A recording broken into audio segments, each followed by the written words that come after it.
गोंदिया जिल्ह्यातील आमगाव शहरालगत असलेल्या कुंभारटोली आणि पाऊल डवना या रस्त्यांवर मोठाले दगड पडल्याने त्याची अवस्था अत्यंत दयनीय झाली। या रस्त्याच्या पुढेच अनेक शाळा कॉलेजेस असून गेल्या अनेक वर्षापासून या रस्त्याच्या दुरुस्तीची मागणी येथील विद्यार्थी करतात। मात्र प्रशासनाने याकडे दुर्लक्ष केल्याने पावसाचे पाणी रस्त्यांवरील खड्ड्यात साचून वाहतुकीला अडथळा निर्माण झालाय।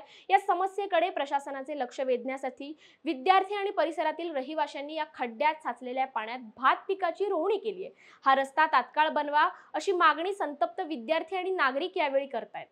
माझे पूर्ण नाव नीरुमोनी हरिखेडे आहे। मी वर्ग 8ची विद्यार्थिनी आहे। माझ्या शाळेचे नाव भेटले हायस्कूल आमगाव आहे। मी विरशीहून येणारी मुलगी आहे। या खड्ड्यामुळे मला खूप त्रास होतो।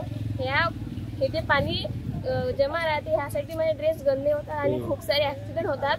हे खड्डे बुजवून हा रस्ता बनवायची माझी विनंती आहे।